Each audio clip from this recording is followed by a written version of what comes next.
usual, I mean, this is gonna be like discussion, trying to share ideas. The PowerPoint I have is just to help me talk through this session. And what I'll be talking about is just basically my experience. And I want to encourage as many who have gone through this path to also jump in at any point and, drop in one idea or the other. You can always stop me at any point if you have comments or questions. Or Tola, you can call my attention to any comments or question. All right, so I tried to title the discussion, Navigating the Path, Marching into Advanced Programs. And we probably have a short outline. So we'll look at advanced residency programs, then marching into such programs. Then now that I have applied, what's next? Then comments and questions. So advanced programs. Now, there are programs that are referred to advanced programs in the US residency program. If it's not advanced program, it's categorical program. So categorical programs are the programs that you start from PGY 1. For example, internal medicine, psychiatry, pediatrics. So you start from PGY 1 immediately after medical school. For advanced program, you can't start from PGY 1. You start from PGY 2. But before you get into that Y2, you have to do an intern year. The intern year can be completed as preliminary year in any of the categorical programs, specifically preliminary year in internal medicine or surgery or even pediatrics, And it's just basically an intern year to prepare you for the advanced program. You can also do what they call transitional first year program.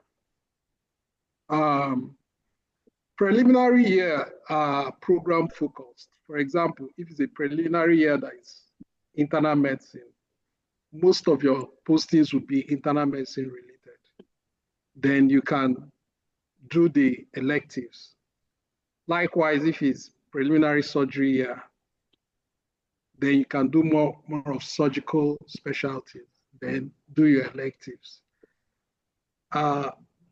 It's slightly different from transitional year, which is just a combination of different electives depending on the program.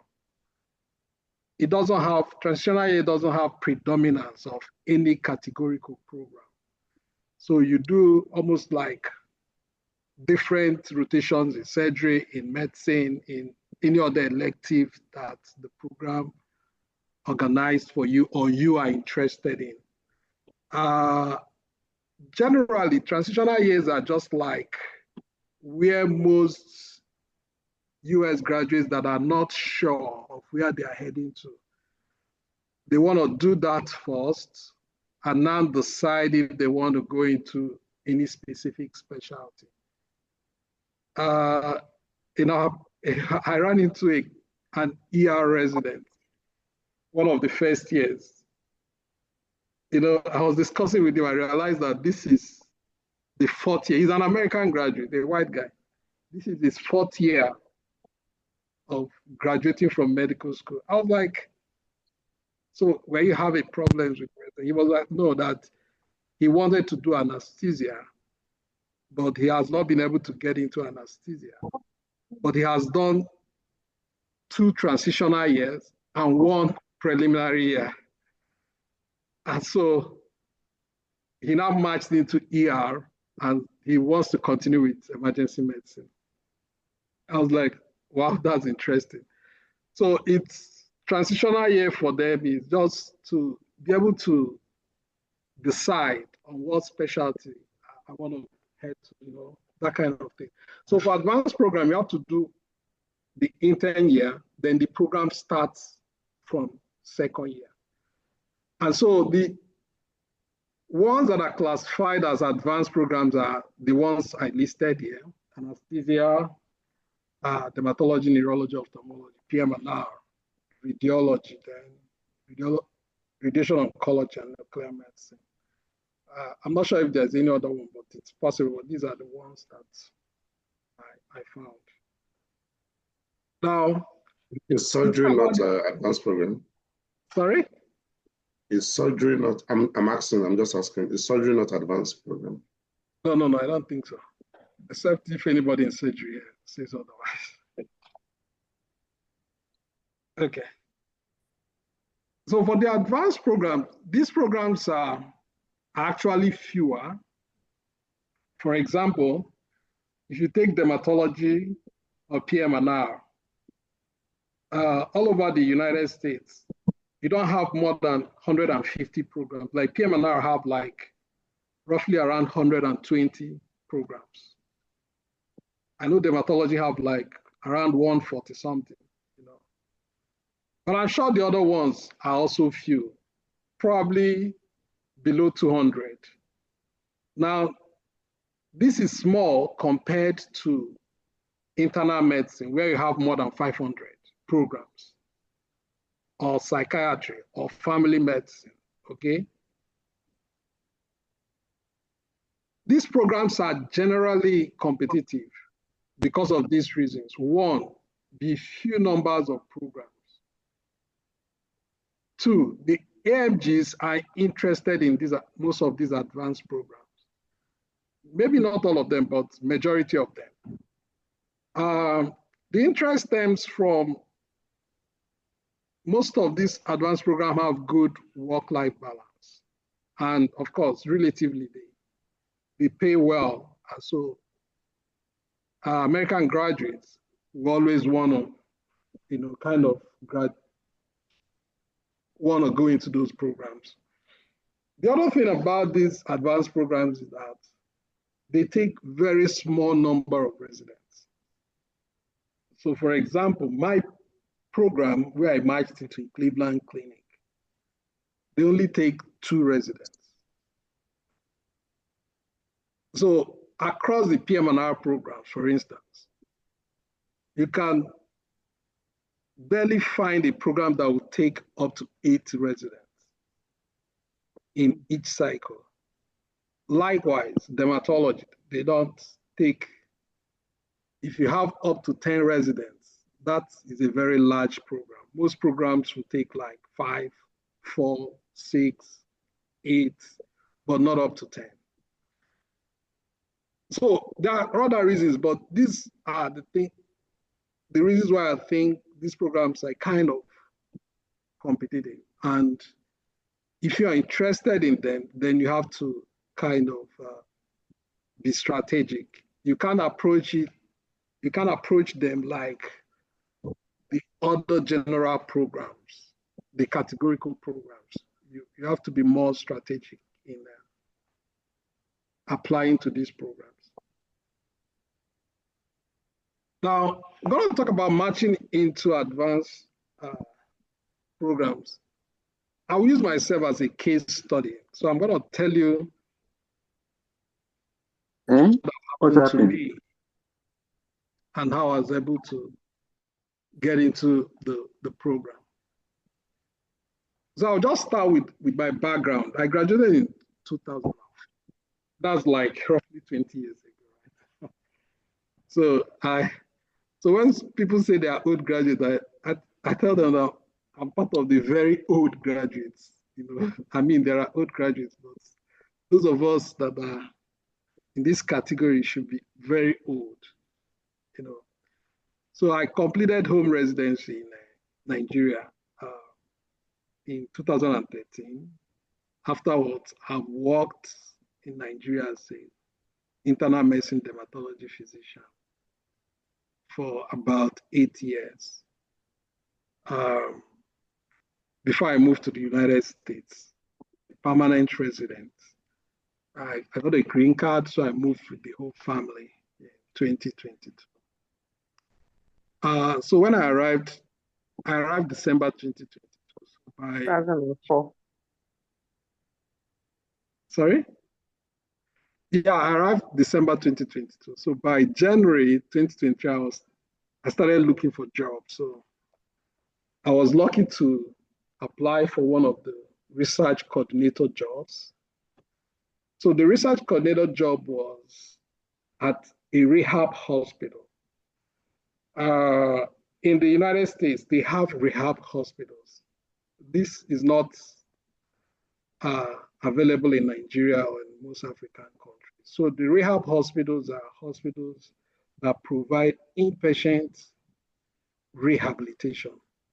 For example, if a patient has stroke, the person will first go to the acute care hospital. Once the person is stabilized, is out of danger, is discharged to the acute rehab, depending on the patient's status. It's not all the patients. There are criteria for you to meet admission for acute rehab. So they will, if you meet that criteria, you will be transitioned to the acute rehab, which is the rehab hospital. So I got a rehab position in the rehab hospital. They started a new research program and they were looking for a coordinator. So I applied. I mean, it worked out for me. I was hired. I didn't know anybody. I just applied. I saw the job online. I applied. After I've tried multiple stuff, that wasn't my first application. I tried applying to, because I was just coming into the country. So I needed to settle down. I need money. I can't spend in Naira from Nigeria. So I needed to start working. So I was trying to get any job, you know. So some rejected my application. Some felt that I was too qualified for some positions, you know. But I kept applying. I didn't give up. So eventually this one clicked and I was hired as a research coordinator because it was a new program. They don't have ongoing research. I was to start most of the research projects. So I was pioneering the program. Most of their investigators were therapists, physical therapists, speech therapists, you know, then PM&R physicians. So I was like initiating the projects with them. Because there wasn't new projects on ground, it was easier for me to start off at a particular pace. So there was I didn't have a lot of pressure on me starting with the job. So I had to also start writing the USMLE. So I got the job in March. So from January 2023, I've started reading for USMLE. So by May, I have to write the step 1. So the work was just like an office work. I'll go to work by 8 a.m. and by 4, I'm done. So I had opportunity to, you know, to read in the office, and I was able to get ready for the exam. By May, I wrote the first exam. By September, I wrote the second exam. And by January 2025, I wrote the third step. And then the march continued. Now, I marched at my second attempt. Attempted the 2023-2024 cycle. So you can imagine while I was settling down, writing the exams. Initially, I didn't plan to apply, but then the second thought, I realized that I could apply anyway. Of course, I didn't know that Joe's group existed. So I had to call a few friends of mine, talk to them. They gave me advice. They told me what to do. And, you know, they encouraged me that it's possible. That at least I should apply. Even if I don't match, you know, I could take it from there. So while I was preparing for the second step 2 in September, that was when the application was going on. So I just tried to get my letters of recommendations, and I kept them by the side. I didn't look at the errors thing until I finished the exam. My exam was somewhere around 16, 17, thereabout of September. So I had like 2 weeks to focus on the errors thing. So after I finished the exam, I now focus on the errors to complete the application. Now, in that first application, I applied for only 30 spots. And those 30 spots were dermatology spots. I didn't understand that you need to apply to as many as possible that I could. Some people were like, why not apply for internal medicine? I was like, let me just apply for dermatology. I didn't even realize how competitive dermatology was. So I applied for the 30 dermatology spots and 10 transitional year positions. So I applied for 40 positions. So in that application, I got two interviews. I got one dermatology interview and one transitional year interview. The transitional year interview, I know somebody in the program, but the dermatology program, I didn't know anybody there. So I went for the interviews. Of course, I didn't realize the intensity of the preparation for these interviews. I didn't understand this thing. It was when I joined Joey's group and I realized I didn't actually prepare for those interviews. So I prepared, I did something, I tried to prepare, but compared to the second application, no, I didn't actually do much. So I prepared as much as I think that would help me pass, and I went for the interviews. Now, transitional year interview wasn't difficult. It was just the transitional year program director and one of the residents. But the dermatology interview was something else. Something else because I didn't expect what I was going to meet. So what happened was that it was a virtual interview, but there were 12 different interview rooms. Mm-hmm. In each room, you have 2 or 3 attendants that will interview you. Then there is a session for first year residents, second year residents, and third year residents. The dermatology program is Case Western University in Ohio. Now, frankly, I was fatigued before the end of that interview because I didn't psych myself for like 12 sessions of interviews. And they didn't actually give prior information that this is what to expect. And so by the time I finished that interview, I was hopeful, but I knew that it likely may not work. So if you have plans for programs, advanced programs, their interviews could be something different. That's what I'm trying to bring out. It's quite different from what I experienced in internal medicine interviews in the last cycle. And so at the end of that cycle, I did not match. When the match result came out, I didn't match. The transitional year, I didn't match as well. Of course, I felt bad, but I knew that I probably need to do more. I kept hope alive.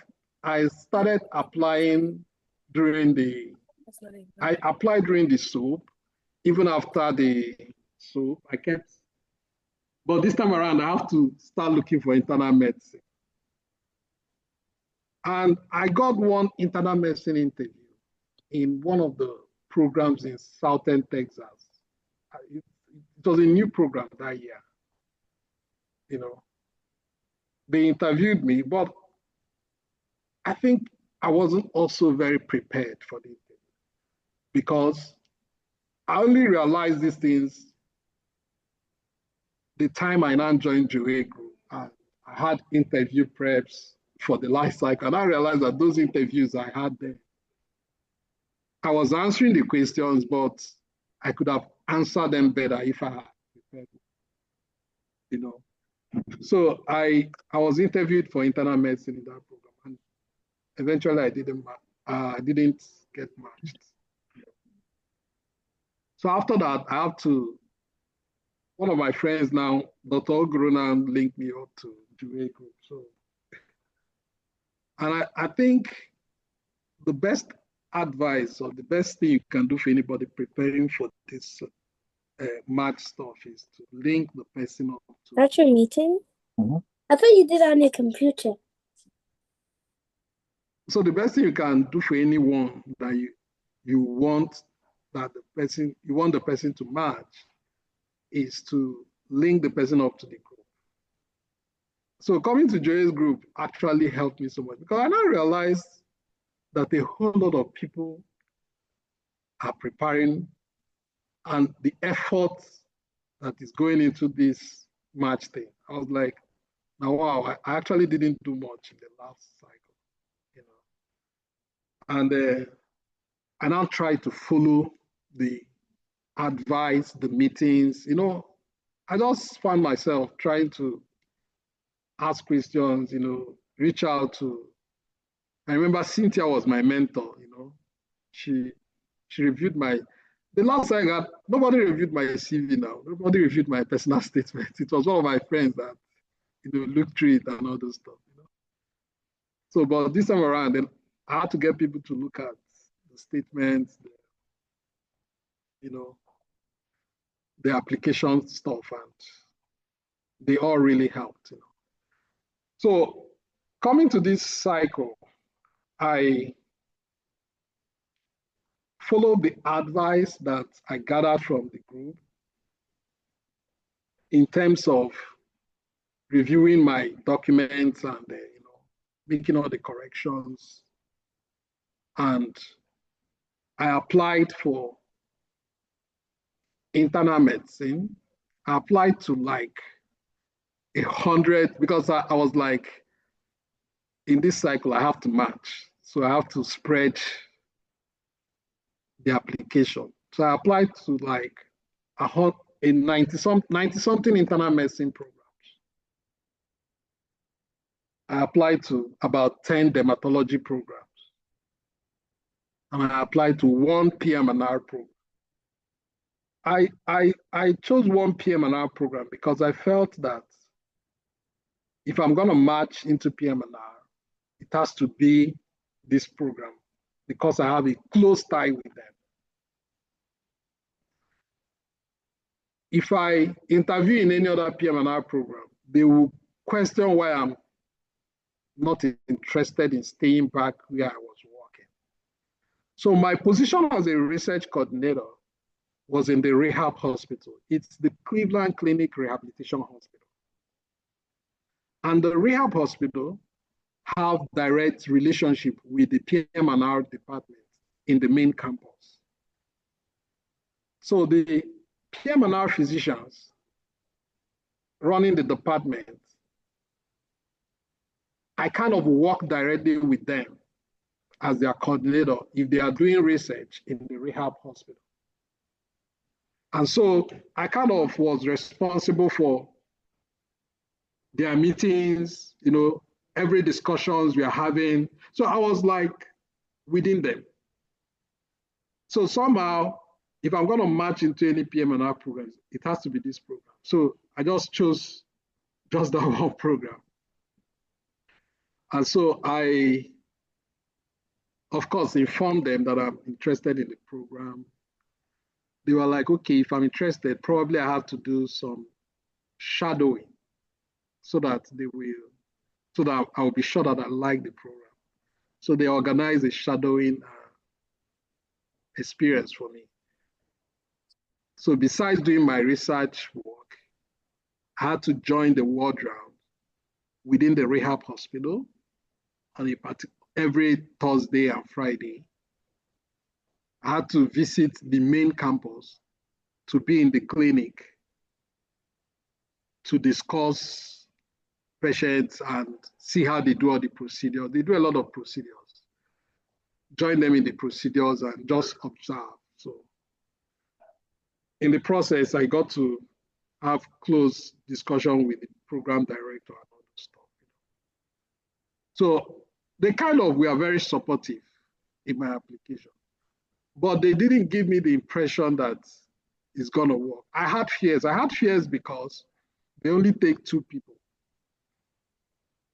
They take only 2 people, and most times is American graduates. If you look at the previous residents they had, they are all American graduates, So I was like, I hope this will work, but let's see how it goes, Of course, I tried to do my best, do the work, the research work as much as possible. I actually tried in running the research program because by the time I started with them, at the time I was about leaving, we have like about 19 projects running. That will tell you how much energy I put into the work.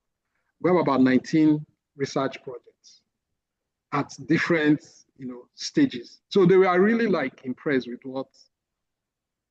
and all those programs, I was the one that is directly involved in starting, micromanaging the program, research and all those stuff.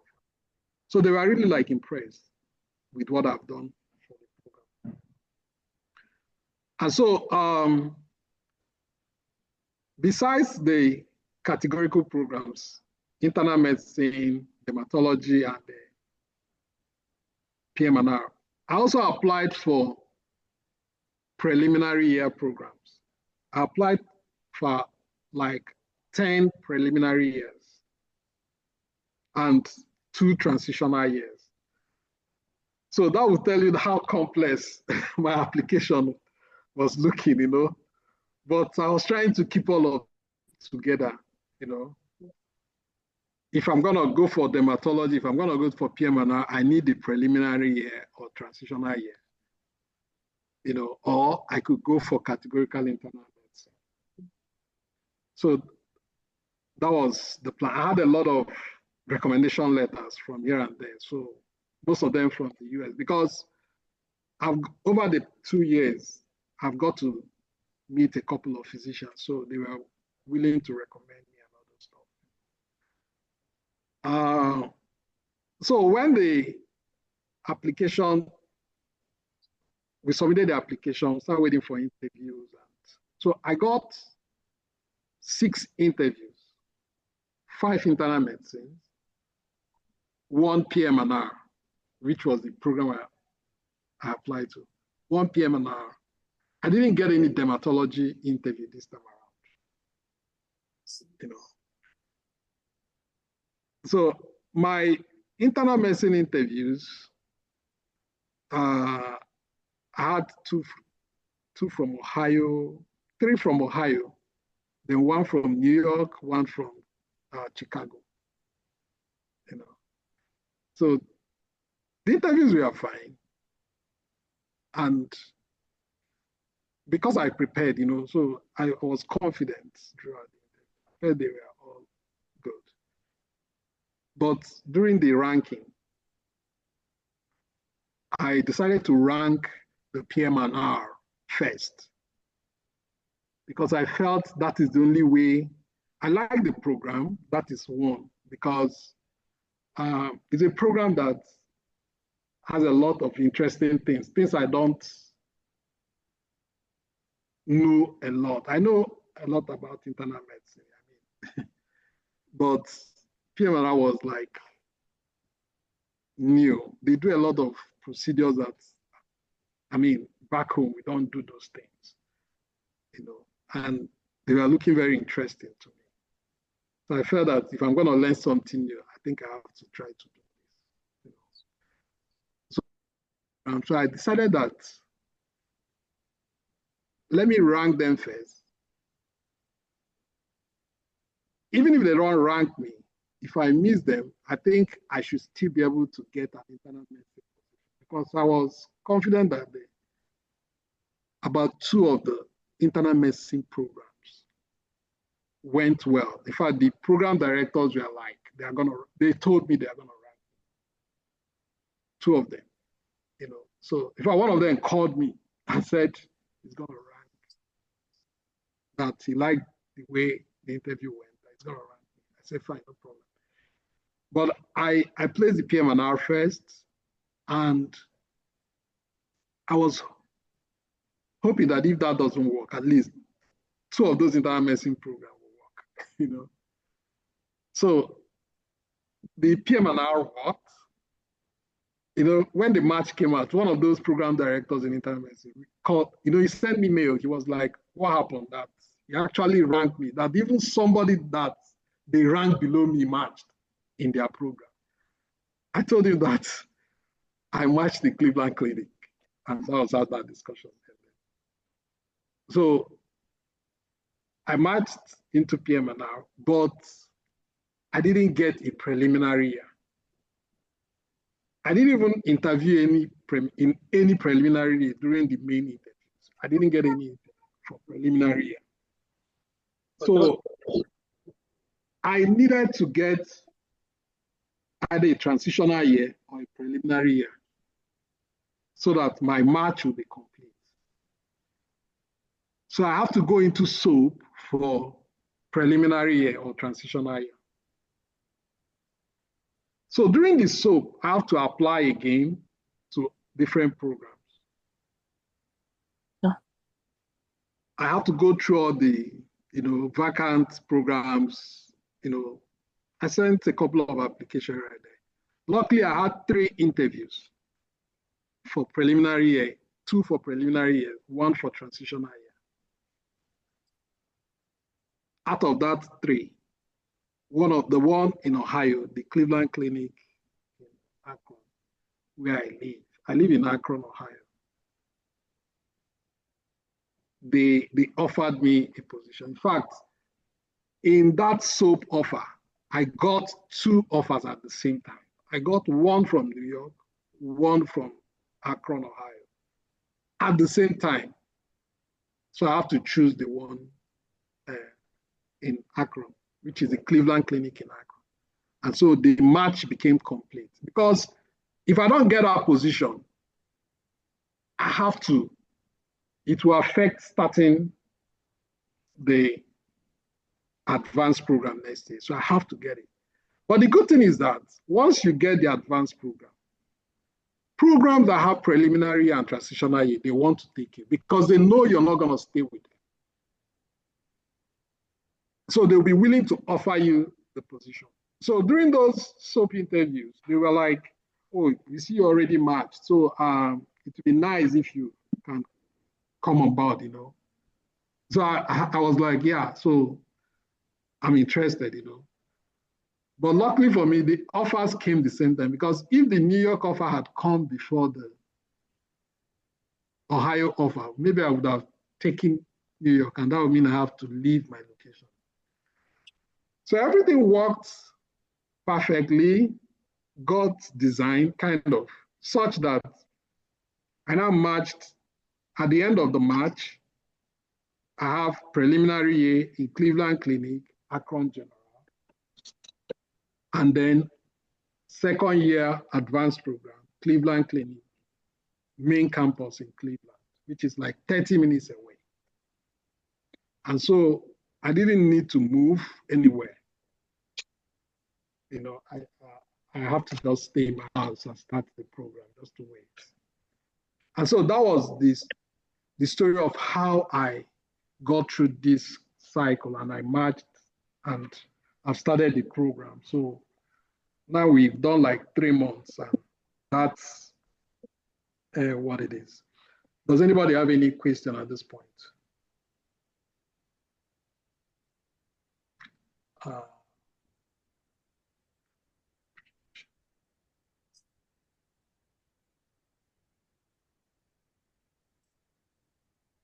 from the chat, somebody said that Chidima said, I thought preventive medicine was an advanced program.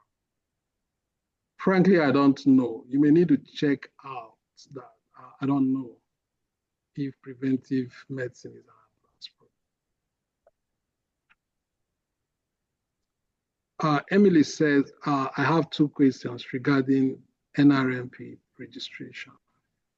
The session that includes number of research, work, or volunteer, can I increase the total number of NRMP or must put same number I have on errors?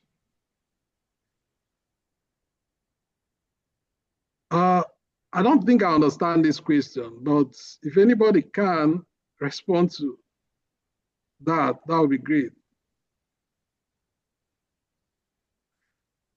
Does housemanship and working as a medical officer count as postgraduate training?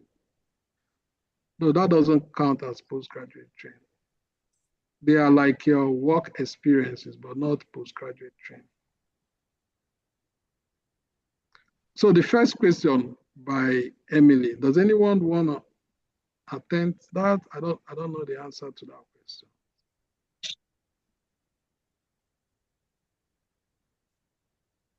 The session that include number of research work.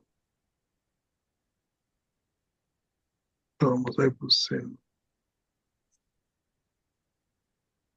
Yeah, I'm not sure. Kimonia said, thank you so much for sharing, Dr. Okoro. I'm interested in hearing about what PMR residence or practice is like. You also mentioned that there are many procedures that you picked into. Can you kindly share? Okay, so PMR, so for those of us from Nigeria, if you remember, we have physiotherapists who, after a patient post-stroke, they will come like try to exercise the limbs and other stuff. Now, in the US, yeah, we have therapists, not physiotherapists. So the therapists are of different categories, like speech therapies, physical therapy, occupational therapy. So there are different recreational therapies. Now, we just use stroke as an example, but besides stroke, every illness, every chronic illness requires rehabilitation. But I'll use stroke as an example. All categories of illness that you know, like cardiac failure, post-cardiac catheter revascularization and all those stuff. They all need cardiac rehab, pulmonary rehab, and all those things. So for PM&R, what they do is that they manage the patients after the acute illness. The management can be in the inpatient rehab hospital. It can be outpatient in the clinic. They have clinics as well. So if you're looking at stroke or spinal cord injury, they try to reduce spasticity. For example, in managing spasticity, they use Botox injection. If you know Botox, very large volume of Botox. That is different from the Botox they use for cosmetics. In cosmetics, that's in dermatology, the Botox is just very small quantity they will use for wrinkle management. But in PMR, they use large units, like 100 units, 50 units, to manage spasticity. They do a lot of ultrasound guided or imaging guided injections for different reasons. It could be for pain management. It could be for spasticity management. It could be for multiple sclerosis and other stuff.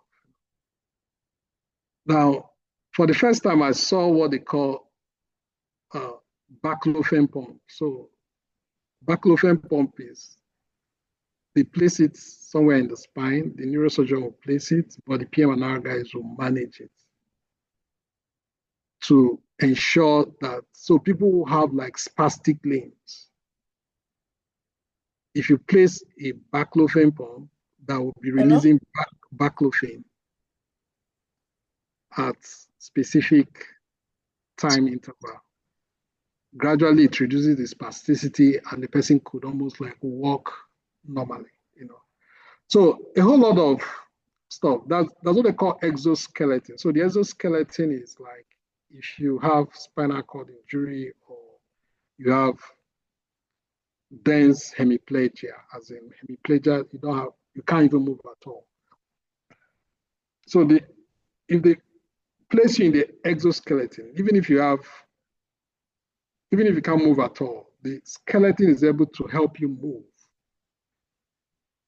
And at any point you start moving any of your limbs, it's able to dictate your movement and help you to move more. And so people who have like spinal cord injury that have not been able to stand, you find them able to stand and able to walk with the exoskeleton. I mean, it's actually interesting to see those things, you know, and a whole lot of other stuff they do. So probably you can Google it and just look at procedures done in PMI. You know. But because someone like me who has been in dermatology, where we also do a lot of procedures, I kind of get fascinated with procedures. Yeah. So Chidinma said, can you share what the difference is between PM&R and other programs like family medicine? Well, the first difference is the process. Being an advanced program, you can't match in from first year. So you have to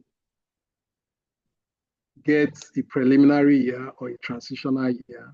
For family medicine, you can start from first year. I mean, it's 3 years. So PM&R and the other advanced programs, they are 4 years program. You do 1 year transitional or preliminary year. Then you can start from the second year.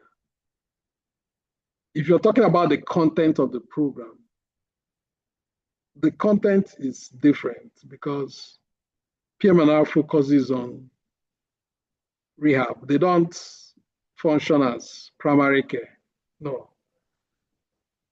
Something probably is going on with the person before you be sent to PM&R. A few areas you may have some similarities is that some fellowships that are done by PM&R physicians, family medicine guys also do those fellowships. For example, pain medicine, which is like one of the fellowships in PM&R. I mean, family medicine guys can also do that.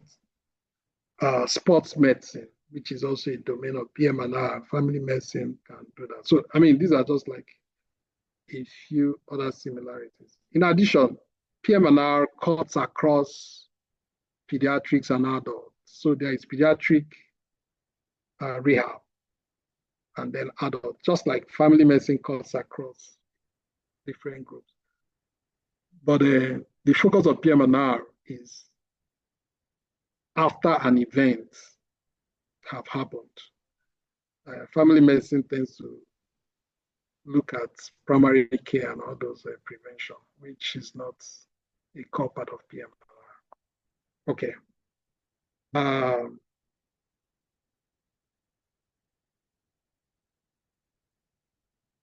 Okay, any other question? I saw somebody raised hand sometime. Okay, maybe the person's question will be answered. Yeah, she already asked her question in the chat. Oh, okay. Fine. Okay, Tola, you have to let me know when there are questions if I don't see them. Yeah, I'll let you. Okay. All right. So thanks for the questions. I mean, they are all interesting. Now, what's next? I mean, you've submitted your application. What should you be doing now? I think the most important thing for everyone that have applied now is the interview preparation. I know this is a whole lot. I mean, I was actually feeling overwhelmed when I was doing this, you know. But I was like, well, I just have to. But it's a lot. That's the truth. It's a lot. So you just have to keep at it and try to psych yourself up and encourage yourself, draw strength from whatever you like, and make sure you're keeping at it. So the interview preparation is very key because you can get an interview anytime. You can't say, I understand that some people already get an interview. So you can't say this is when the interview will come. You can get interview invites at any time. So the best thing you can do for yourself at this stage is get ready by preparing. Now, for the preparation, I know in Joy Group, we have different plans, but frankly, that should not be enough. You have to go beyond that and do more. There are different other groups that you can join. Make sure you're, practicing. Now, the practice shouldn't be just without focus. There are questions. I'm sure you must have seen those questions, sample questions. If you don't have them, I'm sure I can send you the one I used, but I'm sure you should have them by now. There are sample questions. The truth, my experience from interviews is that if they invite you for an interview, it means you stand a chance of being accepted or ranked in that program. And the interview is to just see you, to know whether you're the kind of person that they are going to work with. Whether all that you've placed in your CV, do you actually match that, So once you're invited, just know that you stand a chance of being ranked in that program, and it should be taken seriously. And so that's why you need to prepare. Now, for most of those questions, I will encourage you to prepare for them. Prepare for them in terms of, for every question, have a story that you want to share. A short story that will drive home the point and give the right answer. Not only to have it, you need to also have discussed this answer with your peers or during the interview practices. Because sometimes you have something you want to say about a question. For example, they will say, tell me about the time that you had a misunderstanding with a colleague in the workplace. So you have a story, you started talking about it. It may make sense to you, but you'll be surprised that when you say that to someone else, it doesn't really make sense. The person will puncture the holes in that story. So what I'm trying to say is that you don't just have a story. Make sure you share it, practice it, let other people listen to that story. And this can only happen when you do practice. So the more practice sessions you do, the better for you. When you are involved in practice, one of the things you learn is other people's story. There are some questions that you struggle to come up with answers. Sure. But when you hear other people answering them, that gives you an idea of what you can, say. There is no shortcut to the interview preparation. You just have to practice. You just don't assume that you can come up with something on that day. You'll be shocked what will happen. I told you that when I participated in the dermatology interview, I got tired. I was fatigued before the end of the interview. But the truth is that some questions they asked me, I never practiced them. And so I realized that I had to struggle to come up with some stories. And frankly, those things don't come easily at that point. You eventually mix the story up, and somehow, the interviewer will know that you're trying to cook up something. So practice the questions. There is no short. In fact, I had to write some of the answers down, not that you memorize them, but make sure they are part of you. In that way, when they ask you a question, it shouldn't take you so much to go around it. And when you practice, you also look at the time, so that you can answer the question within the shortest possible time. Yeah. So interview preparation is by practice. There is no amount of stuff I will say here that will make you, know how to answer interview questions. You have to practice them. You have to, be placed on out there, and the questions will be thrown at you. Then you have to answer them. Then someone have to listen to you and give you feedback regarding your answers. The more you do that, the better for you. In fact, for me, that is the most important thing you should be doing. So that even if you have one interview, then you can make the most use of the opportunity. One thing you will not like is going for an interview and you realize that you could. You will not like that experience is not good. It will just look like all that you have prepared all this year. When it matters most, you couldn't deliver. So please, I will encourage you to prepare as much as you can. Practice the questions. The more questions you practice, the better for you. There will still be some unexpected questions, of course. During my interview, I had some unexpected questions, Yeah, but those ones you have to kind of figure it out there and know how to answer them instead of just going the wrong way. So that's that. The interview preparation for me is the most important thing. The next thing I think you should still be doing is the networking. Now, let me talk a little bit more of networking and what I tried to do during the last match. So I tried to reach out to as many people as I can.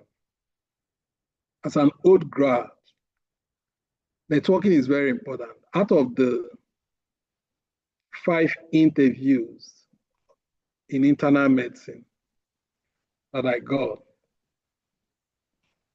4 of them, I kind of knew somebody in the program. Okay? So that tells you how important it is to look for someone in the program. One of the programs, I don't know anybody there. I reached out to the program director before the application season, sometime around July, and he just said, yeah, that I should apply. And when I applied, he gave me an interview. So, that is just that. I know that that have, kind of is late now to start reaching to the program directors directly. But if you feel strongly about reaching any program director, go ahead and do it. I sent a lot of letters of interest. I did not get response from like 80 to 90% of them. I didn't get response. So don't be discouraged when you don't get response. It doesn't matter. Just keep reaching out. Now, for every program you've applied to that you think that you're probably qualified for, go to their website, start looking at their residents, and start looking for anything that you may have in common with any of the residents. You can find a resident that is from your country. You could find a resident who had kind of visited a place that you're very familiar with. Just anything that you could have in common with any of the residents. You write the resident on LinkedIn. So most people, their LinkedIn is locked. You may not be able to send messages to them. So you can, request for connection, the regular way. It doesn't matter if they don't respond. Keep doing it.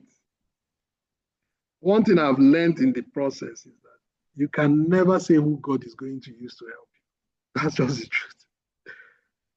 You can never predict whom God is going to use to help you. It may be someone that least expected. That may be the person that will decide to help. There is no problem with, being rejected. Don't feel horrible about it. Just keep reaching out. Some people will respond, some will not respond. It's okay. But don't ever say because you're not getting response that you will not continue. Please, the next one you're going to send may be the person that will respond to you.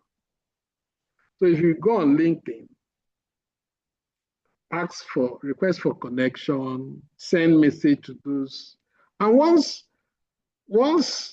someone responds to you, be clear about your request, because some people have sent me message and frankly, they are not clear about their request. They've introduced themselves, they preparing for the match. That is just. Being clear means say it clearly. I've applied to your program and I'm hoping that you can recommend me. Be clear about what you want. Otherwise, someone will read the message and just, that's fine, and, drop it there. So say exactly what you want and ask for help politely. I think most people will want to help. I don't see why people don't want to help if they can, So some people say, I don't know anybody. My dear, there is nobody that knows anybody from people by reaching out. You're reaching out because you want to know. You don't need to know the person before you reach out. That's where I'm going to. Because somebody will say, but I don't know anybody to reach out. No. Search for people and reach out to them. The other thing you can do is to try to reach out to people who you think, even though this may not be very, this should have happened before now, but reaching out to, attendings who are in specific research fields that you may be interested in. So if you want to get some research experience, in getting that, you also build your connection regarding the residency. You have to send multiple research interest leaders to different people. Okay? A whole lot of them will not respond, but you could get one or two that could respond to you. In doing that, what you're trying to do is to build a connection in whatever specialty that you're interested in. You will need to have a kind of research idea that you think you're interested in, even if you're not so much interested in it, but because you want to make a connection, have an idea. Look for attendings that are doing research in that area. For example, if you are interested in preventing COPD in the community, yeah, it's a research idea. Then you do for attendees who work in that field. Send out multiple interest letters and explain what you're interested in. Explain. Some people could respond, some may not respond. But I'm sure by the time you send out like 50, you likely get one or two. My dear, there is no other way these things are done. This is what somebody like me, I sent a lot of letters trying to, many people rejected me. But I don't care.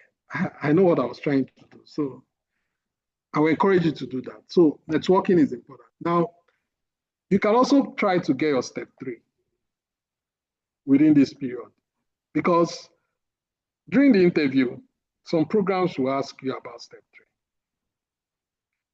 3. Even though it's not required, some will ask you. When we started residency, the first meeting, when I started the program in July, the first meeting we had with our PD, he talked about the step 3.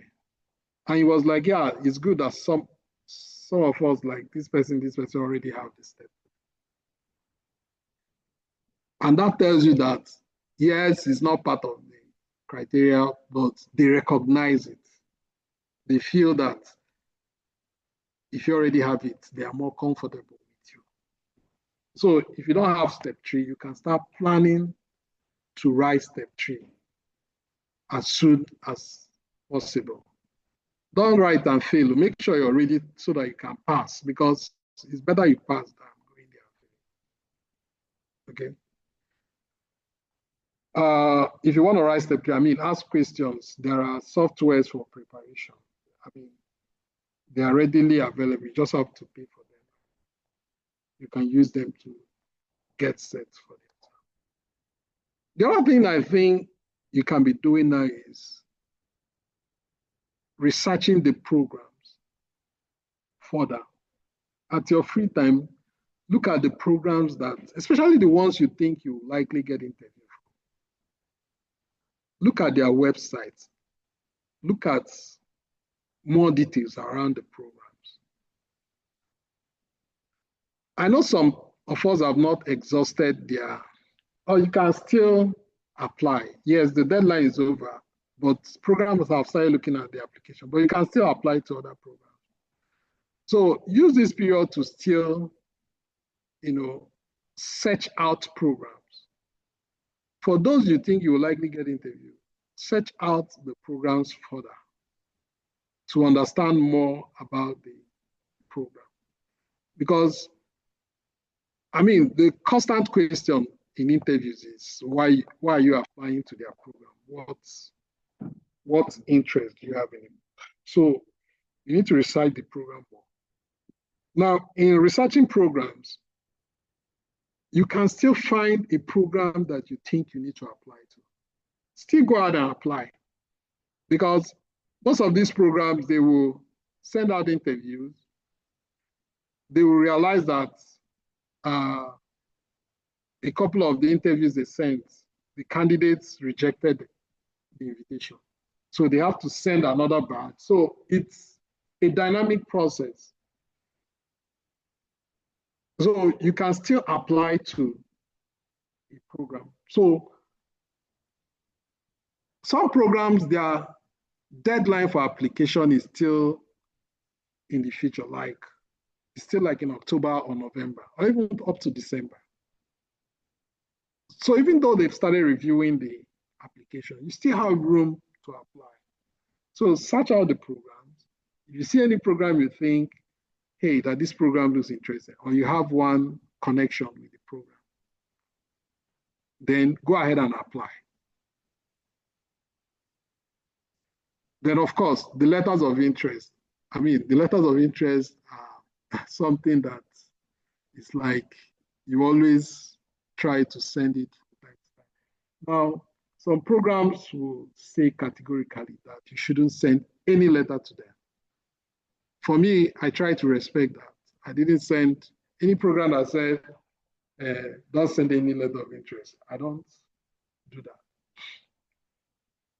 But for those that don't have such statements in their website, of course, I will send them letters of interest. So for your letters of interest, I'm sure these have been discussed several. It has to be snappy and catchy. It's not something program directors and coordinators don't have the luxury of time, especially this period. So you can't be writing a lot of grammar there. So it has to be straight to the point and have the key information that you need to pass across. And don't worry if you don't get response. It's only few program directors, and I can't remember getting much. I think I got maybe 5, 7 responses from coordinators and the program PDs. So they rarely respond, but they've read your email. So you don't need to keep bugging them. This is also a good time to go for US clinical experience, because during the interview, they're going to ask you what you're currently doing. They want to know what you're doing at present. So it will add to your CV or to your interview if you say you're currently in this place doing so and so. That would be a strong point for you. For those in the US already, I think it's easier for you to find somewhere you can have your experience or observership or externship anymore. But those outside the country, yes, even if you can't, but have something you're currently doing. And try, if it's possible for you to get the virtual options, it's better than nothing. But otherwise, it's a very good time for you to get engaged with the US clinical experience. What else should you be doing? Research. The idea of research is to add to your experience. The truth is that most programs don't focus so much on research, especially the community programs. They are not that keen on research. Even during the interviews, because I interviewed in about 3 community programs. It's obvious that they don't talk so much about research. And during the interview, you shouldn't be asking them so much about research too, so that they don't feel uncomfortable. If you notice that they are not heavy on research, you don't need to make it a topic of discussion for them. You could find out what support they have for research, but don't make it seem as if it's your primary interest. They are more interested in the clinical practice. But if you have opportunity to be invited by programs that are interested in research, then you can go all the way and talk about your research experience if the opportunity comes up. But this is a good period for you to get involved in research as well. Because during interviews, you can talk about what you've been doing and what you're currently doing. And that will strengthen your points. Of course, you have to pray and ask God to help you. I think everybody does this. So, because the truth is that sometimes you wonder what others are doing that you're not doing, So God has capacity to help everyone, but we need to ask for help. So you have to pray, and having done your part, that you will be favored, that things will work for you. When preparation meets opportunity, it looks very wonderful. Then, of course, you prepare for the July 1st, 2026. The preparation starts now. There are things that you need to start doing. So a little bit of my experience, I think in my program, I would say they are supportive. They are supportive in terms of the senior residents and the attendings try to, get your back as the intern. You can't work alone in any of the shifts as an intern. If you're in ICU, if you're on the floor, you must have a senior with you. So whatever you're doing, somebody is there to look over it and make sure you're doing the right thing, which I think is good because the system is new to most people, except for AMGs. The system is like new for most IMGs. You have the EMR to grapple with, which is a whole lot of stuff. The manner the way they do their documentation, the way they do their presentation, you're trying to get used to those things. So for my program, I think kind of the culture understands that a whole lot of IMGs struggle with these things, and they try to give you opportunity to, learn, correct yourself, So the first month for me, my greatest headache was the EMR, the EPIC EMR. So if you have opportunity to learn how to use EPIC, if you match in a program that uses EPIC, because it's not all the programs that use EPIC, but try to get used to EMR systems, electronic health records, so that you can, how to chart, where to find your information, even though it varies depending on the EMR, but getting used to it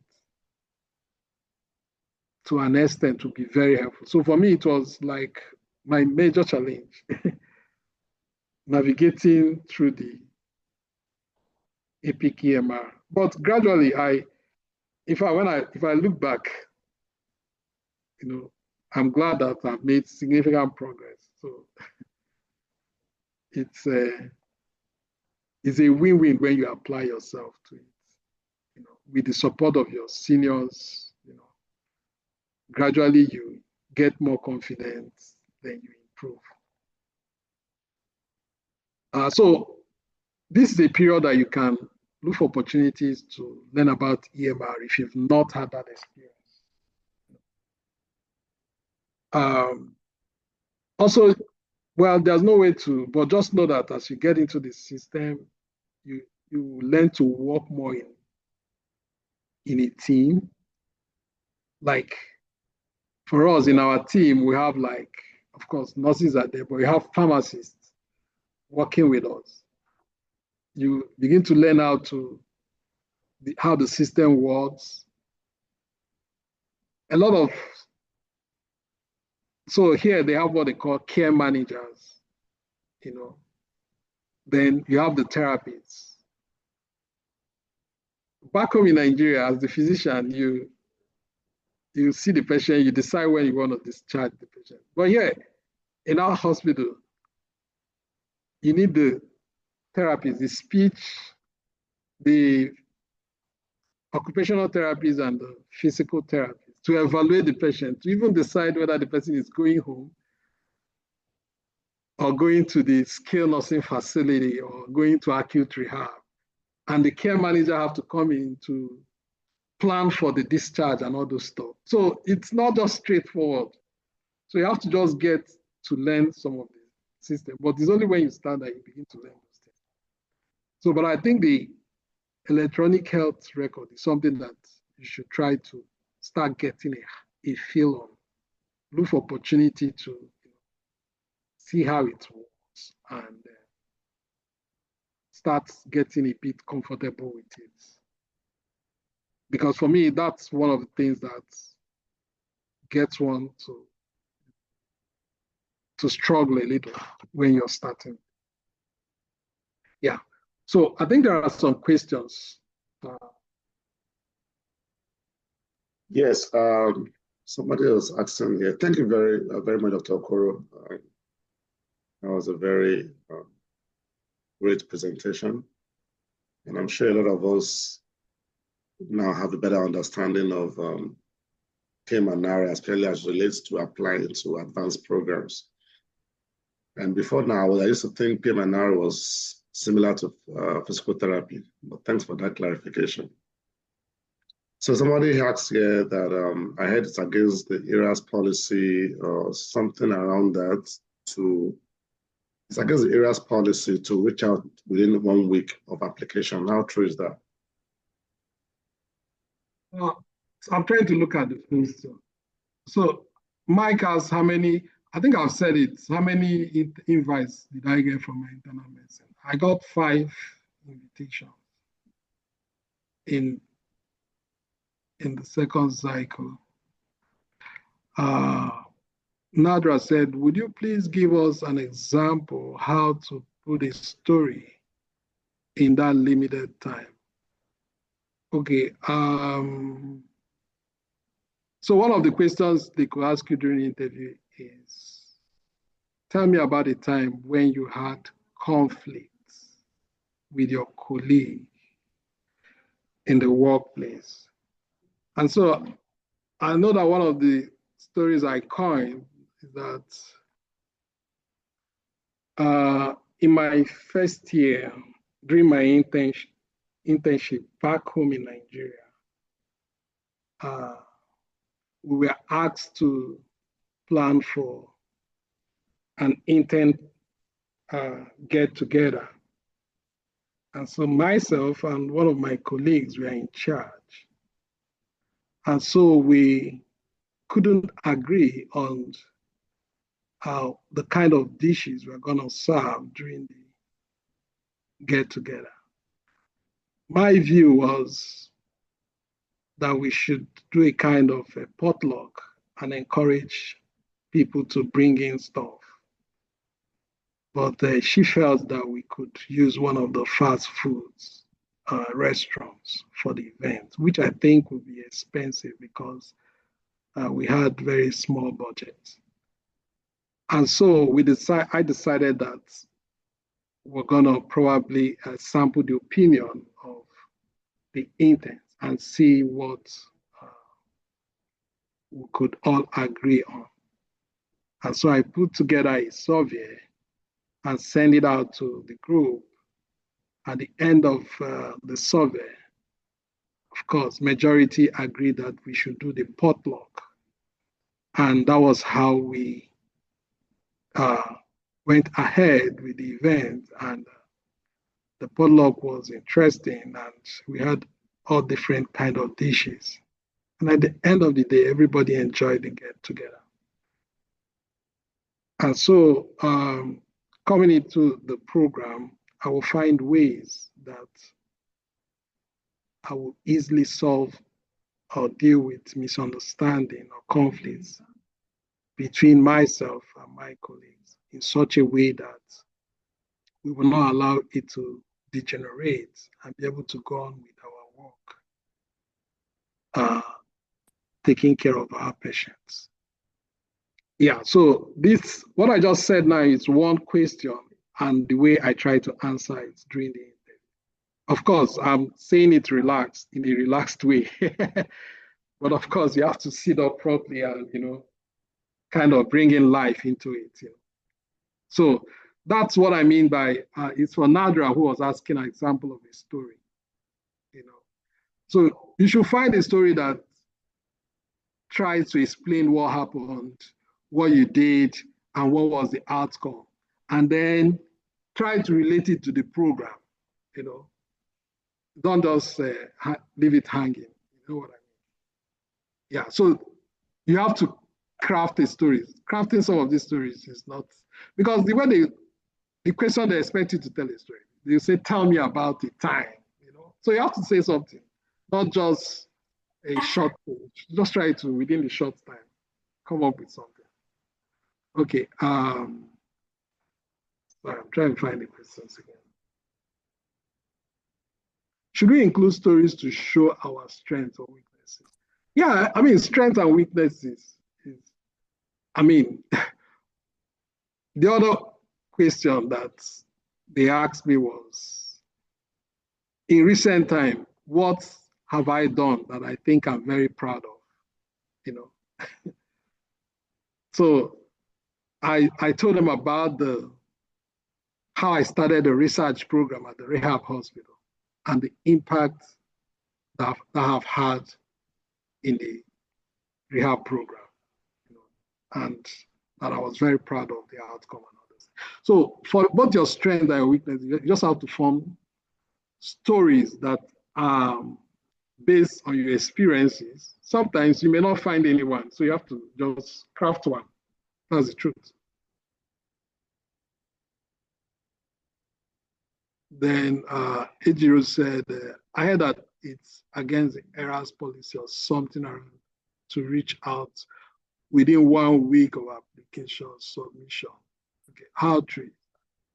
Well, the truth is that this is a very busy period for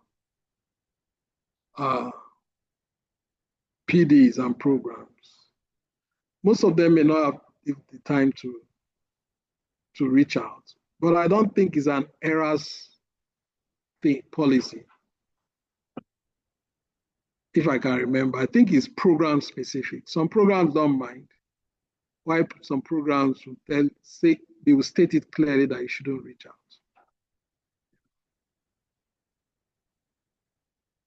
So that's why you need to go through the sites of the program and see what their policy looks like before you decide to reach out. Miracle, after receiving an interview invitation, is it advisable to contact the residents to ask about the interview formats and the types of questions typically asked? So depends on the relationship you have with the resident. If it's somebody you know very well, you can do that. But if it's somebody that you just reached out to and he decided to help, you may not want to do that. That would be like going beyond. But if it's somebody you know very well, you can casually ask the person, what kind of question are they asking? I know one of the programs, I know the person very well. I said, what kind of questions are you people asking? He was like, well, I'm not supposed to tell you. I was like, well, you have to tell me because we are friends now.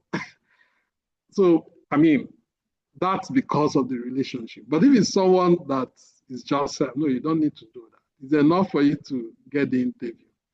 Moreover, the questions are all these ones flying around. There is no something super that they're asking that won't be in all the sample questions. If they're going to ask you 10 questions, I can confidently tell you that 8 of them will be in all these samples flying around. So if you practice with those samples, you don't even need to ask anybody what kind of question they're asking. You understand? So, I mean, if you answer 8 questions out of 10 very confidently, it's 80% you're going to pass. So that's the way. Okay. Yeah, I think I've answered all the questions. Okay. Any other question or any other comments about any other questions, any other comments? I mean, the seniors that are here, please feel free to jump in. I mean,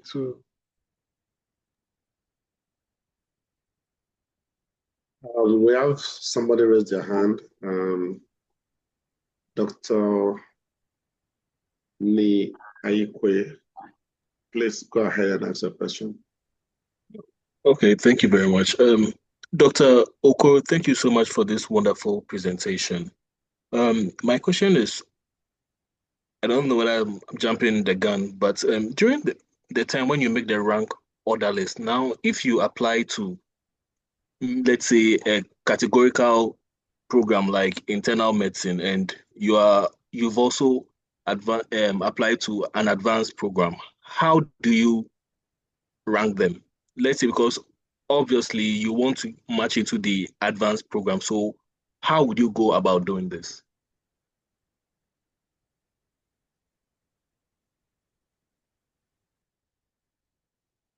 okay, thank you. That's a very important question. So during ranking, if you want to rank advanced programs, you're going to link them with the preliminary or the transitional year. So remember, you have to rank only the programs where you interview. So you rank in the main ranking. That's what they call the main ranking. And then there's a supplementary ranking, if I can remember. I can't remember the word very well, the term. I think it's supplementary ranking. But that supplementary ranking is where you place the preliminary or transitional year. Then you link it with the advanced program. Now, for internal medicine or other categorical programs like family medicine, you rank them the normal way.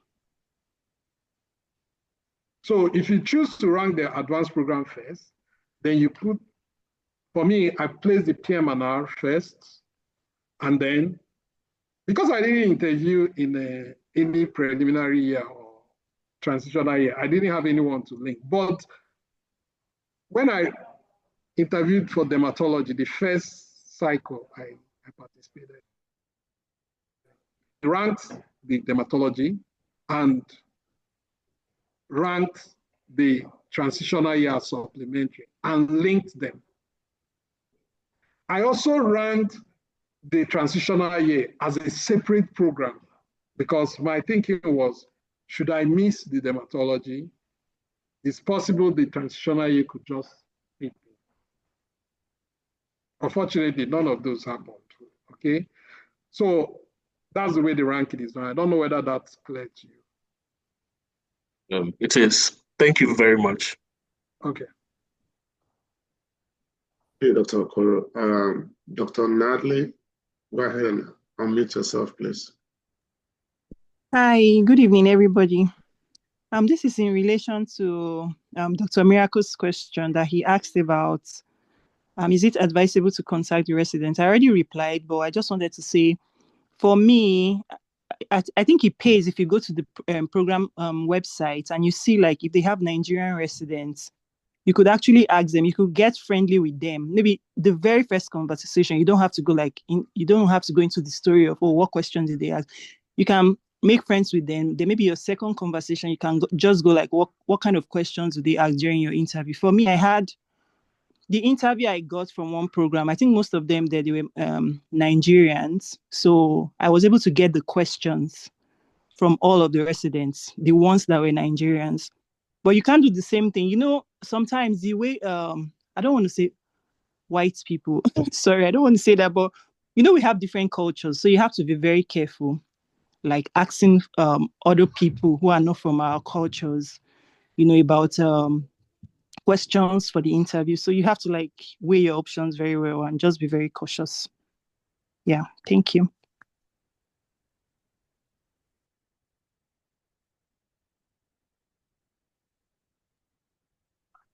Mike, you're asking if I got interview in dermatology. No, I didn't. I applied for 10 dermatology spots in the second cycle, but I didn't get any invite.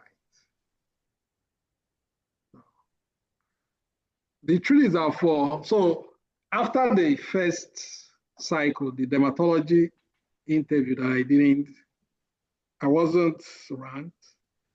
I attended the American Academy of Dermatology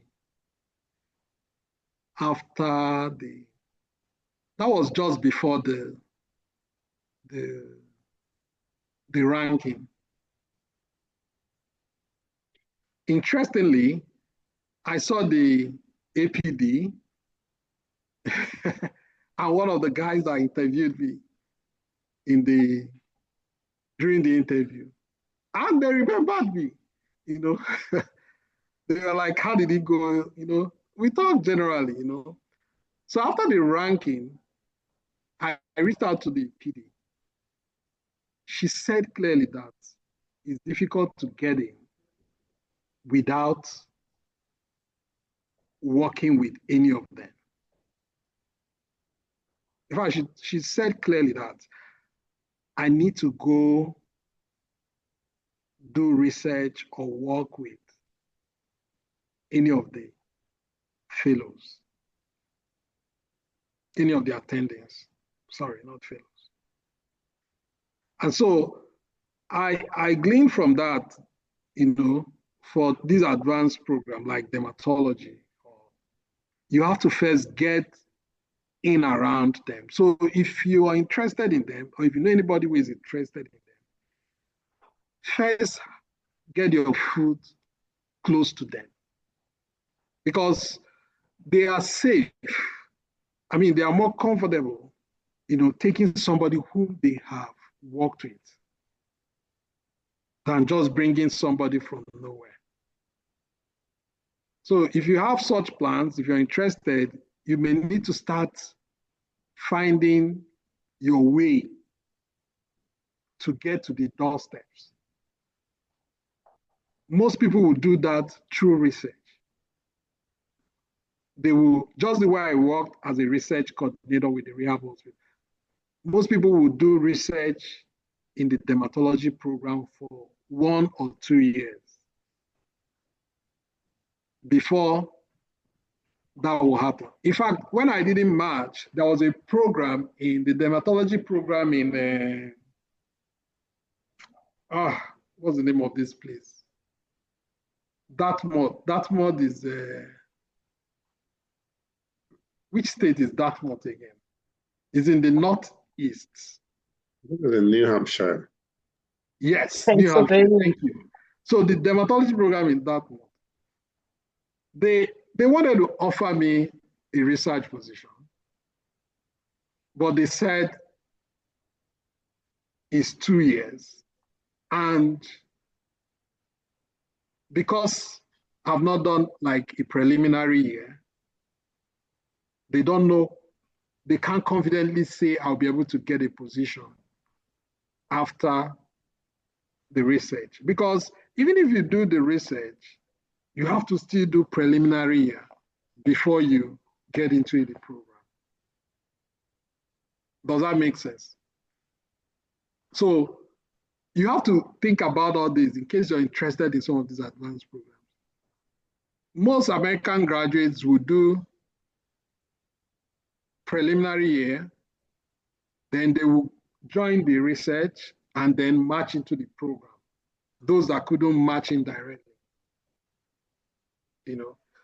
So, but for me, I felt since they are not even confident that they'll offer me the position at the end of the research, that it will be safer for me to at least follow other routes. And so that was why that one didn't work. So if you're interested in stuff like dermatology, or if you know anyone who want to go that route, you will need to get into the program, maybe via research initially, then you can take it from there. But it's not easy to just come from outside. In fact, the program director explained this thing. He was like, it rarely happens that I have to go work with one of them at least before that go happen. Of course, I actually tried to, get a research position in dermatology, but it wasn't coming forth, So, but in all things, it all worked out for good anyway. All right. So, any other comments? We have one more person raise their hand. Dr. Ogechi, okay. Please unmute yourself. Yeah, thank you so much for such a wonderful presentation. So I wanted to say something about your suggestion about getting the research position. Yeah, so I just wanted to make a comment based on my own experience, right? So, So my suggestion is, if you are looking for a research coordinator position, please remember to look for a hospital.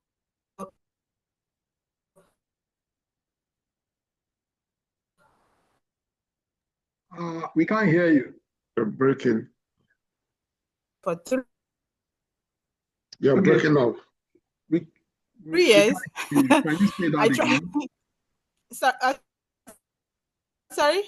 We didn't hear half of what you said. Can you repeat yourself? We didn't hear you. Yeah, sorry. I'm sorry. My internet is breaking up. Yeah, so can you hear me? Yes, I can hear you now. Yes, okay. Yeah, so my suggestion, my advice is, if you are looking for a research coordinator position, make sure you look for a program that accepts IMGs. Yeah, because if you get into a program, if you go and work for a program that doesn't like taking IMGs, you just like maybe waste your time, waste your years there.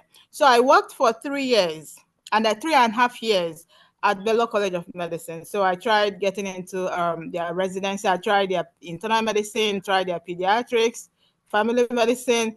I contacted the program director. Some of them responded, and they kept telling me, oh, they don't take people more than 5 years. And an insider told me that they don't like taking foreign medical graduates, except their psychiatry. That's the only program that takes foreign medical graduates. So yeah, so because I thought like, oh, if I work as a research coordinator there, that I'm gonna get matched. So and I even suffered before I got that position. I suffered so much before I got the research coordinator position. Like, I went through a lot. And then the one gastroenterologist hired me, and then he's even a